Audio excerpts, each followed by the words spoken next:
Hard work, boys. Ooh.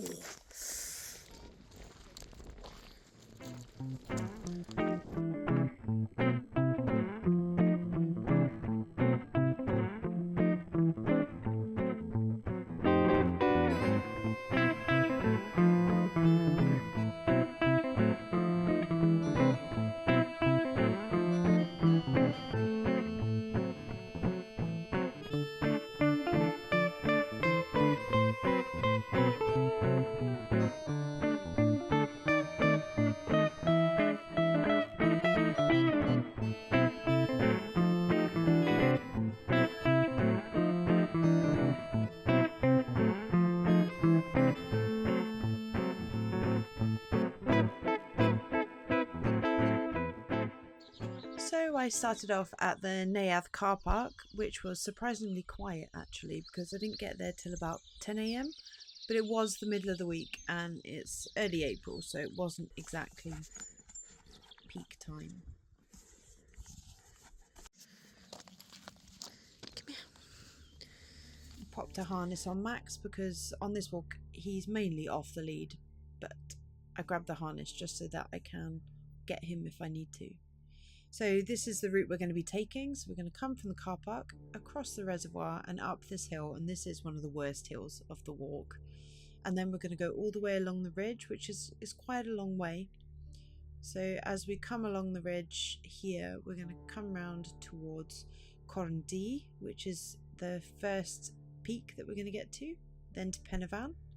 And we come down and we take the left hand side and we're going to go up Cribyn, back down, break our foot about here, and then back to the car park. So yeah, it's a pretty easy walk back to the car as well. Let's get going. It's not really a horseshoe either, more of a circle, but we'll go with horseshoe. So this is us leaving the car park. It was a really nice sunny day actually, so we were really lucky to be doing that. Just bear in mind that there are no dog poo bins along this route, so you're going to have to be prepared to bag it and carry it.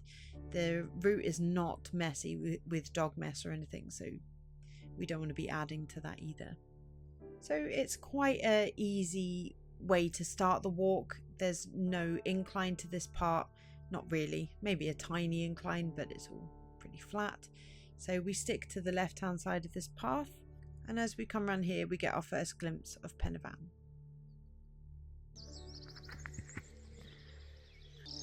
So there's PenyFan there. You come down and you go up Cribyn.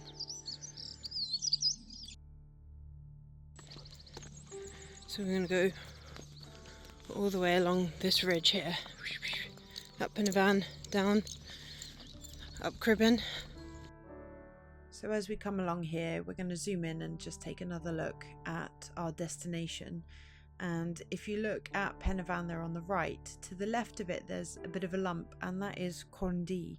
And people quite often mistake that for PenyFan, especially when they come up from the Pontedave route. So that can be a bit disappointing when they come back down and realise they didn't actually do PenyFan, but I don't think there's a great deal of difference in height.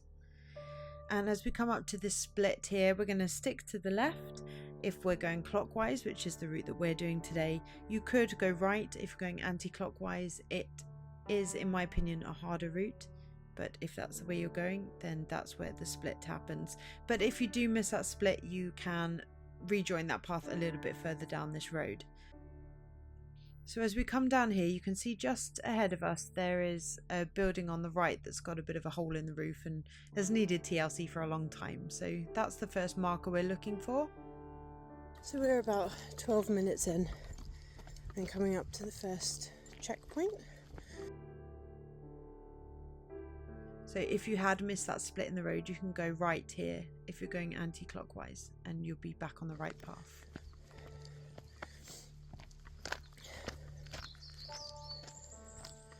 So you come to this bit here and we're going down to the crossing that's just there. Max moves the way.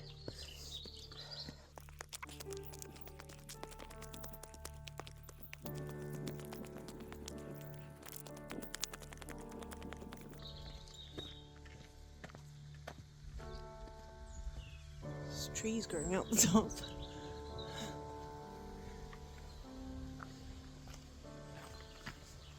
This whole area has been redone lately. A couple of people sitting up there, so probably... Yeah, the path is a lot more well maintained now than it used to be in this area.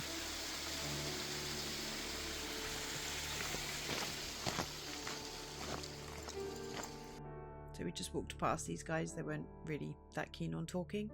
And as we come down to the reservoir here, normally Max will have a bit of a dip in the water, although he seemed to be struggling to work out if he wanted to.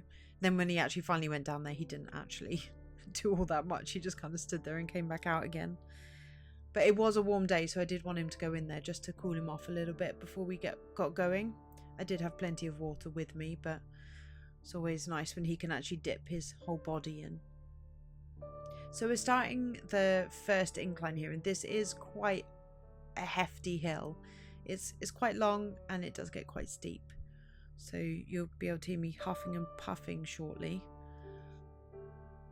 So I was just spying on some people up ahead.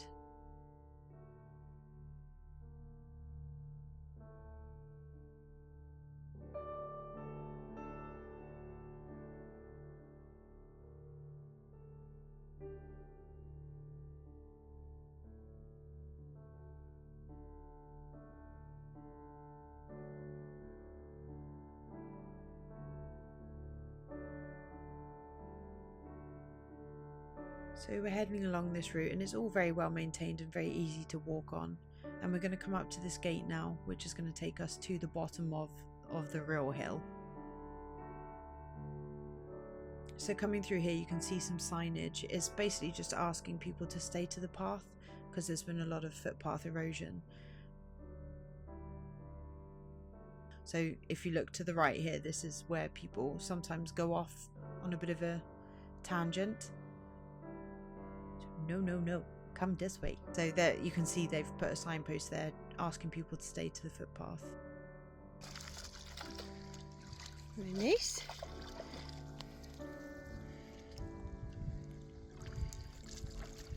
That's what I wanted him to do. Just a bit of a dip, cool him off before we go up this hill, because this is going to get steeper quite quickly. You can probably tell from the camera view, but it was pretty steep. So this and the climb up Cribyn are the hardest. As you can hear.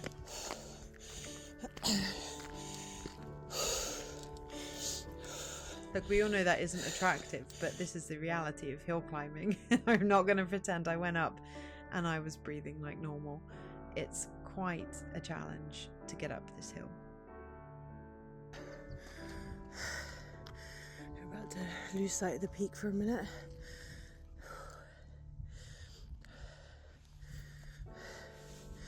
So that there is Vannebeek.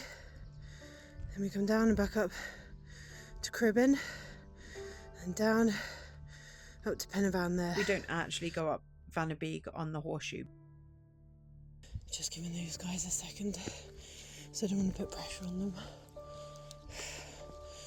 At this point, I've been climbing the hill for about 13 minutes, probably a bit more by this point, and the steps are starting to get a lot bigger.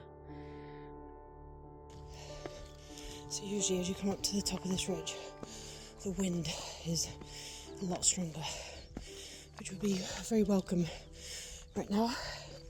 This is a hot day, but on a cold day, it is bitter. I'm right. This was the bit that was covered in ice, which makes sense because it's wet. I was supposed to tell you that beforehand. You can probably hear the wind has already picked up.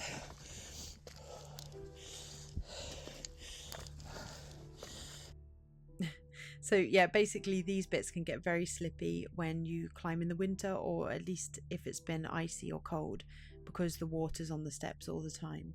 So you just got to be careful.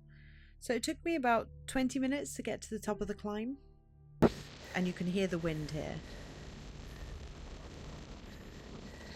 It's crazy how different it becomes in terms of wind and temperature.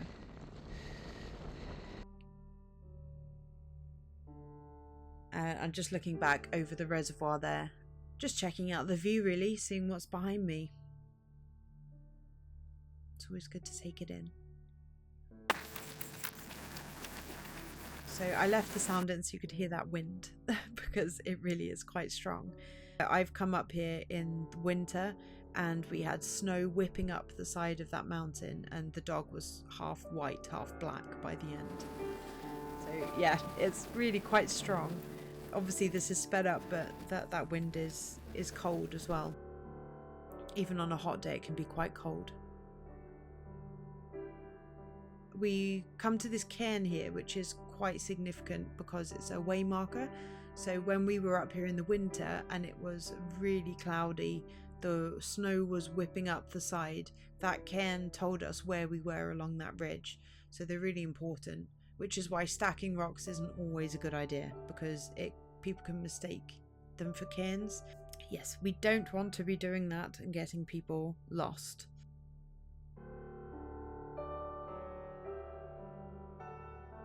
Well, it's very quiet along the ridge. I've only passed 2 people at this point. And it does start to get a little bit steeper on the right. So I try and keep an eye on the dog. Max has done this many times. He kind of knows where he needs to be, but I will guide him off to the left of the path because I do worry about the drop off on the right. When I do this in winter, he's on a lead. So now we can see PenyFan again in the distance there. Target acquired.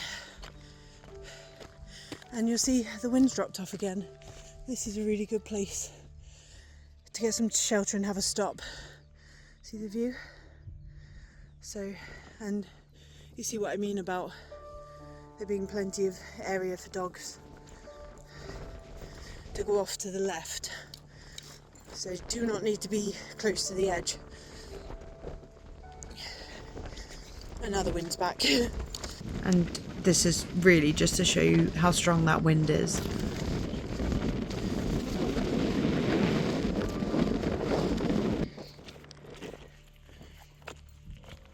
Corndee back in sight.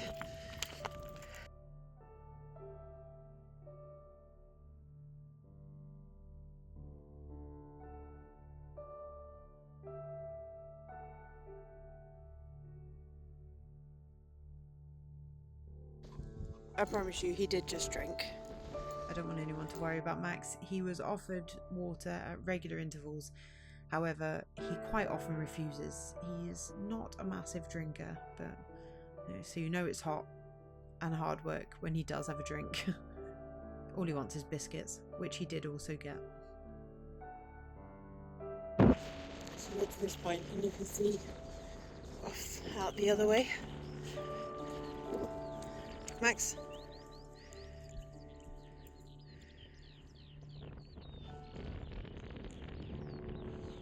So it's all very pretty.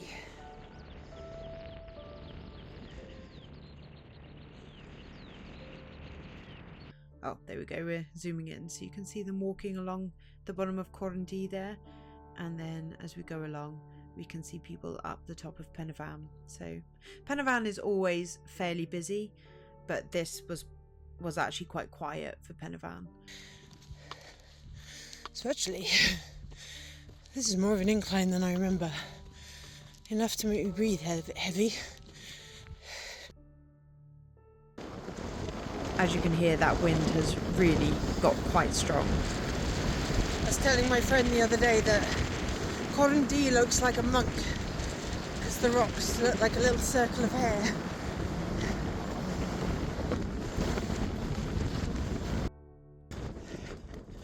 Just a view out over the Brecon Beacons there. It's very pretty. It's a shame it is a little bit hazy today. Corndee, PenyFan, Cribyn.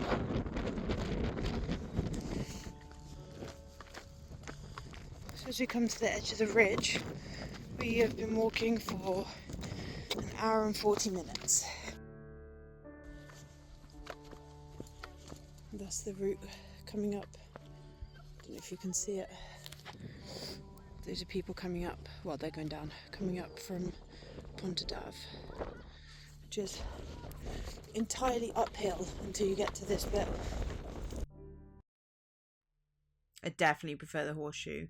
That wind really does peak around this area here, which is welcome when you've been climbing up the Pontadav route and you are roasting, and it's tempting to take layers off, but that wind will cool you down pretty fast and you'll be putting them back on.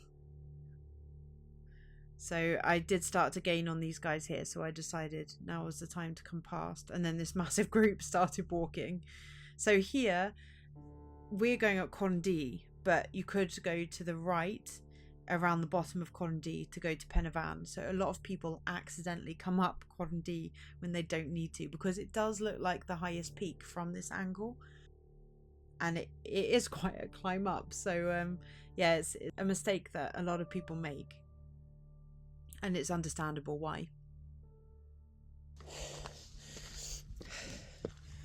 As you can see, it's steep.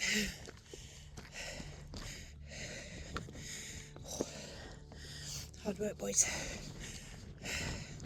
It was mainly just to let you know how much I was trying to breathe at this point.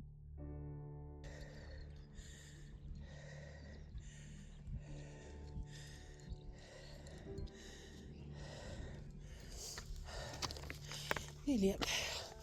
So, a little bit of climbing now. So you do actually have to climb up these steps. There's no easy route up. You just have to do a bit of a climb, but kids do it, so it's not too bad. Just might need to give them a hand. Okay. So we're coming to the top of Corndee now, and the wind has gone.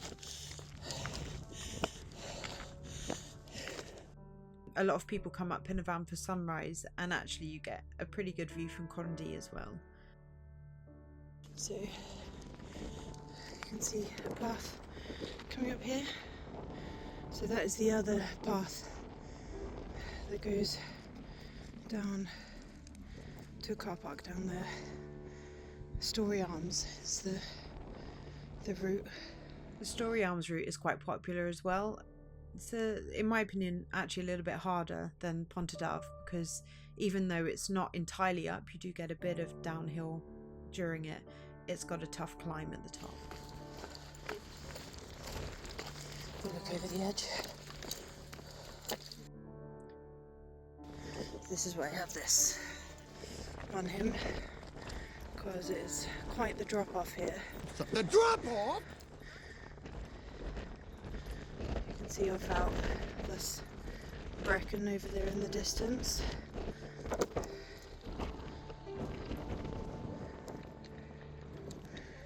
So the view from the top here really is quite stunning, and it's the first time you really properly see it and get to appreciate it. So that's the reservoir we went past on our way in, and that's the ridge we've just walked along.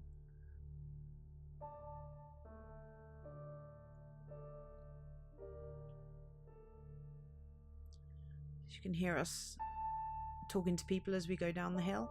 And in general, as you come down any hill really, as a rule of thumb, if someone's climbing up, try and get out of their way. Max got in their way a little bit, so I did decide to grab onto him at one point. So we're coming up to the last climb now for PenyFan. So if you had gone around the bottom of Corndee, you'd still be doing this bit. They put this new fence in probably a couple of years ago now, and that actually really helps when you come up in the snow because I have fallen a few times on PenyFan in the ice. So he is leading the way. He knows exactly where he's going and where we're going to stop. And there it is. There's the top. I'm huffing and puffing quite a bit, but actually that last climb isn't actually that bad. Maybe I'm just fat. So a couple of photos I took from the top. And of course, selfie with Max and the sign. Sometimes you do have to wait. These are really annoying. Yeah, the rock stacking is not my favourite thing, I've got to be honest.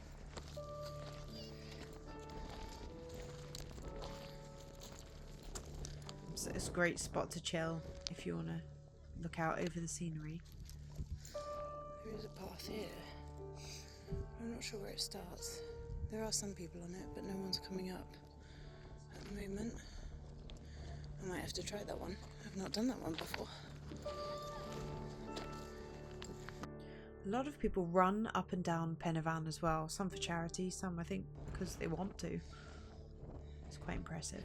So we're now going to go down that ridge and back up Cribyn and then home. We're going to head towards the edge here.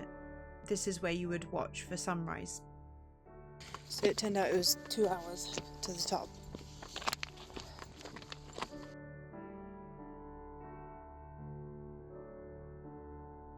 And it looks like you're at the edge, but you're not.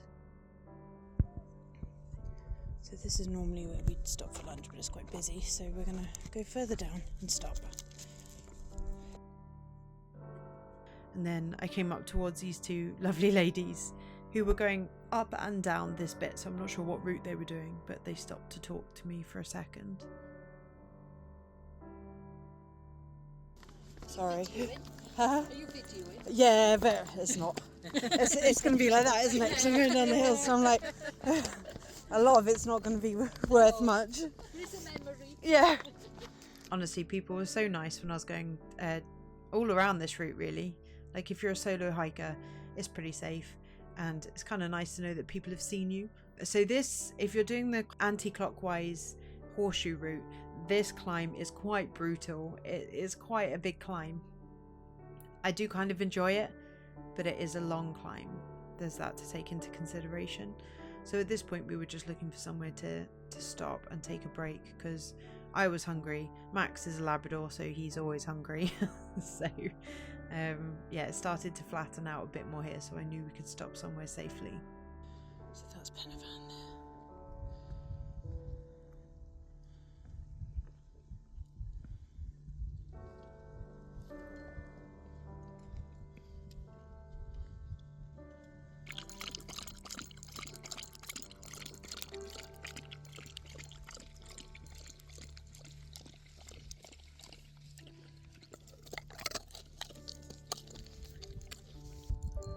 So at this point you can follow the path down and go off back to the car park that way, or continue up Cribyn, which is what we're going to do. Right, we're on our way back down, and we're going to come down to the split in the path, and we are going to go left. So as we come down this last bit here, the wind does start to pick up again as it kind of funnels between the two peaks. It really does get your knees quite sore as you come down here. It's quite a steep hill, so going up hurts, but going down hurts as well. And that puddle that I just zoomed into there, that is there all year round, and in the winter it gets quite big, so you sometimes have to take quite a detour because it gets quite marshy there. But thankfully it was a warm day, and we'd had warm weather for a couple of weeks before I did this walk. So actually this is one of the rare times I've been here that I've actually been able to go through the middle, because for some reason I always seem to come here in harsh winter conditions and not in the lovely sunshine. Right, let's see if we can cross this. I have a feeling this might be a bad idea. Let's see. Right, we're committed now.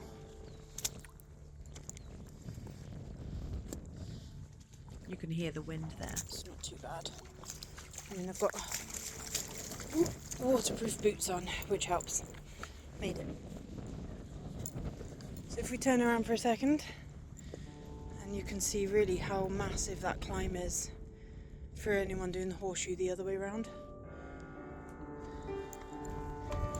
And now we're going up Cribyn. Cribyn's always been one of my favourite climbs, even though it's really hard. There's just something about it that I find quite satisfying, and I don't know if that's just because some people cut it out and I like to do it so that I've done it. But yeah, it's one of those, I go slow and steady, so I can just keep going. I actually prefer the climb of Cribyn than I do the first hill that we go up. Part of the way up Cribyn.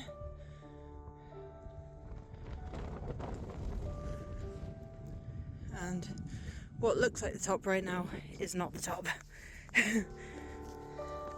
That is one of the features of going up Cribyn. You keep thinking you're at the top and then it just keeps getting further and further away. So it can be quite deceiving. You think you're nearly there. For the record, I never said Cribyn was the easiest. I said it was my favourite. And I knew I would think twice about that as I was going up, but I'm pretty sure it's still true. I'm so out of puff at this point. I don't think I should really be talking. There it is. I saw a plane.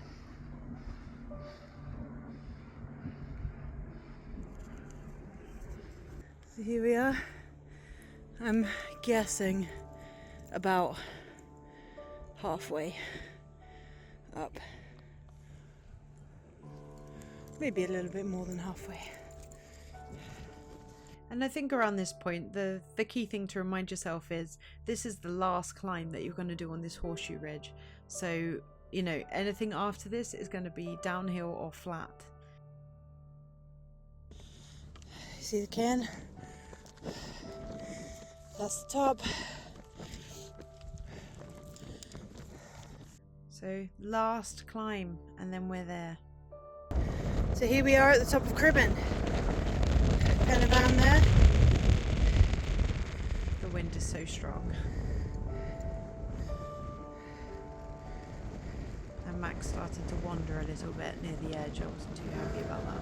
Ah, Bydd yn ofalus. As you can hear.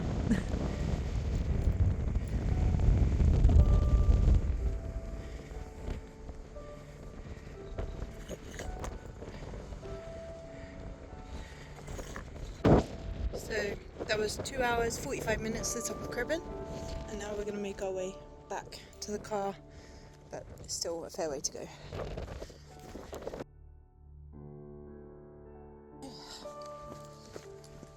So this bit actually back down Cribyn is quite not difficult, but you have to tread carefully, and you still go quite near the edge, so watch with dogs. Can we just highlight what I said? Tread carefully, because I'm about to learn that lesson myself. Yeah, so we're on 5.5 miles at the moment, and so that means we've got about 3 miles left. So coming along here, it's important to highlight the paths because it can get a little bit confusing the further along you go. So that's Van de Beek, that next one.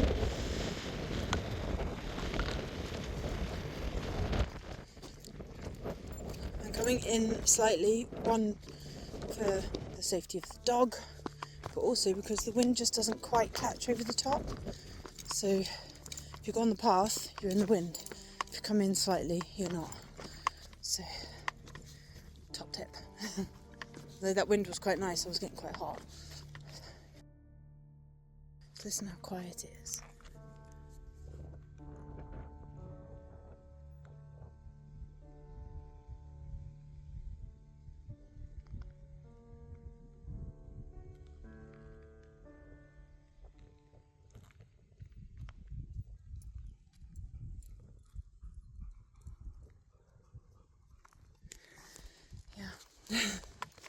As I was saying before, you see the path starts to disappear a bit.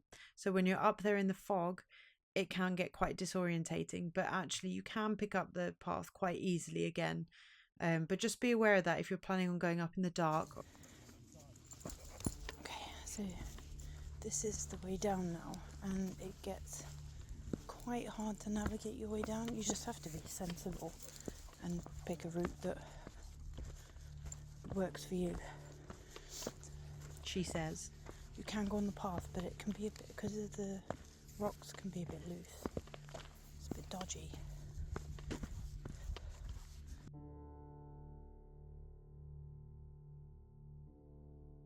Footholds where people have come up in the mud. And they're actually really handy for coming down. Clearly this footage is sped up, and actually I am treading quite carefully and taking my time to come down the hill, just because I didn't want to fall over, would you believe? And yet, what happened? I'd rather come up the path than go down it, but apparently Max would rather go down the path. And just while we've got a second, check out the zigzaggy route going up Vannebeek. You always know it's steep if it zigzags, right?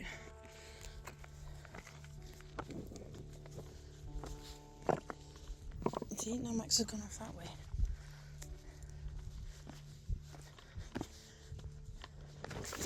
Oh, that hurt. Right, Cribyn is evil. Oh, I just went over on my ankle really badly then, but I think I'm okay. So take it slowly, just in case. Yeah, that actually really did hurt. I full on pulled my ankle when I did that, but I took my time to make sure I didn't do any more damage. I take it back, I'm not sure I like Cribyn. Cribyn hurts. What can I say? So yeah, I now carry an ankle and wrist support in my bag. I know it's not going to fix a broken ankle, but it'll certainly help you get back to the car.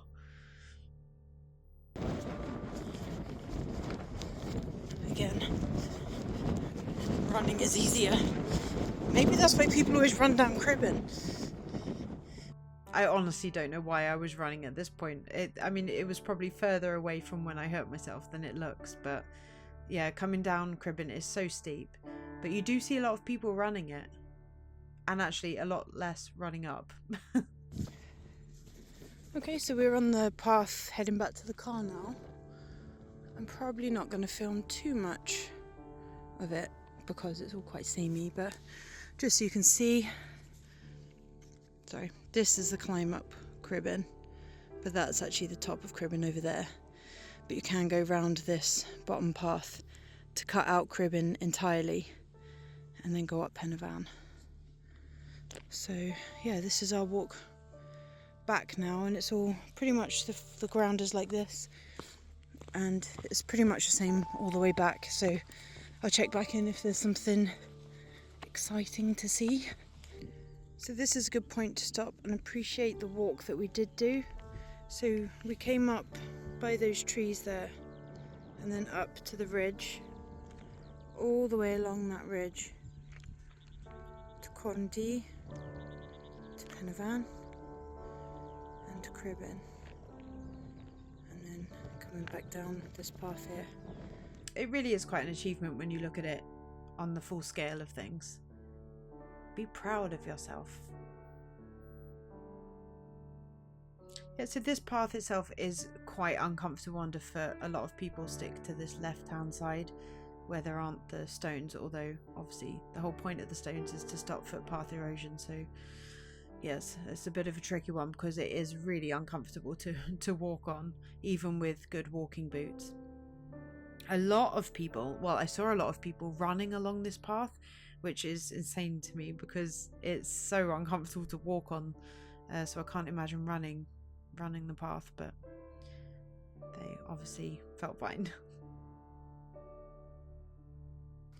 So if you went that way, you end up taking a top path. It's not really wrong because I think it does lead back down to the car park. But if you don't see the turn off further along, you'll end up in the wrong place. But we're going to go right here. Yeah, as we come down here, we'll come towards this gate, and then we'd be turning back towards the car, and you sort of lose sight of the mountains then. So don't forget to take your last looks before you turn away.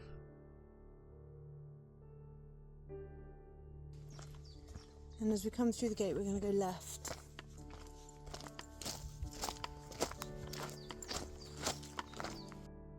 Don't actually know if you can go right. That's just looking back over the original reservoir that we crossed. So we're going to turn right here. If you recognise that building with the damaged roof, you can go straight ahead. It really actually doesn't make much difference. as you can see on the left there, that's the path had you gone straight ahead, so they both end up at the same place anyway. Yeah, if you're going to do the horseshoe backwards, Anti-clockwise. when you get to this sign, take the right hand path. Otherwise, go left. Obviously when you're starting. We're now nearly back at the car park. And it's been nearly 4 hours, so... Well, it was 4 hours when I got back to the car, so we didn't have much long left. Here he goes. Psych! He looked as if he wanted the fuss, and then he walked away. So when you get to the split, stay right, because we want to go back to the car. So if you go left there, you will be detouring away from the car now. You'll be able to get back to the car, but you're making your walk a lot longer than it needs to be. And it's really easy to see the car park coming up. You can see the cars through the trees before you see the turning for it.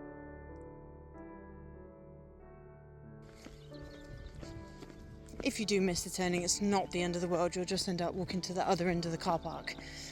But, you know, you've just done an 8-mile walk, so you kind of want to save your legs. So here we are, back at the car park.